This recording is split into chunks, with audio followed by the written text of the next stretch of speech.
एक दिन राजा विश्वामित्र अपनी सेना के साथ वन से गुजर रहे थे। उसी समय उन्होंने महर्षि वशिष्ठ का आश्रम देखा। राजा ने सोचा, चलो महान ऋषि के दर्शन कर लेते हैं। वे घोड़े से उतरे, आश्रम में गए और हाथ जोड़कर बोले, हे महर्षि वशिष्ठ, आपके दर्शन पाकर मैं धन्य हो गया। महर्षि वशिष्ठ ने प्रेम से कहा, राजन, आपका स्वागत है। आप हमारे अतिथि हैं, कृपया बैठिए। राजा आसन पर बैठ गए। महर्षि वशिष्ठ ने राजा से पूछा, राजन, क्या आपकी प्रजा सुखी है? क्या आप धर्म के अनुसार राज्य चलाते हैं? क्या आपकी सेना और मंत्री संतुष्ट है? क्या शत्रुओं पर विजय हुई है? राजा विश्वामित्र बोले, भगवान, आपकी कृपा से सब कुशल है। राज्य में शांति है और प्रजा सुखी है। इसके बाद दोनों देर तक प्रेम पूर्वक बातें करते रहे। उनके बीच बहुत अच्छा संबंध बन गया। कुछ समय बाद महर्षि वशिष्ठ ने सोचा, राजा और उनकी सेना मेरे आश्रम में आए हैं। मेरा कर्तव्य है कि मैं उनका अच्छा सत्कार करूं। वशिष्ठ मुनि बोले, राजन, आप मेरे अतिथि हैं। मैं आपका भोजन की व्यवस्था करना चाहता हूँ।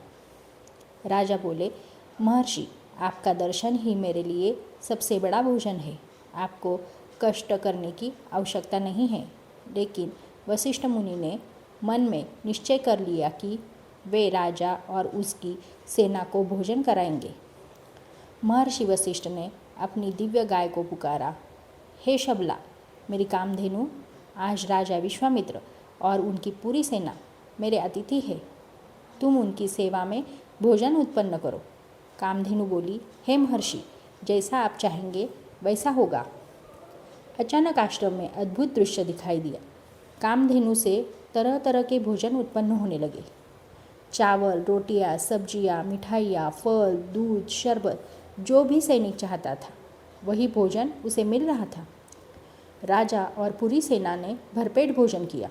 सब लोग हैरान थे कि एक छोटे से आश्रम में इतना सारा भोजन कैसे आ गया। राजा विश्वामित्र यह सब देखकर चकित रह गए। राजा ने मन में सोचा, मेरे पास इतना बड़ा राज्य है, इतनी बड़ी सेना है, फिर भी एक ऋषि के पास ऐसी अद्भुत शक्ति। उन्होंने महर्षि वशिष्ठ से कहा, महर्षि, यह गाय मुझे दे दीजिए। मैं इसके बदले आपको हजारों गाय और धन दूंगा।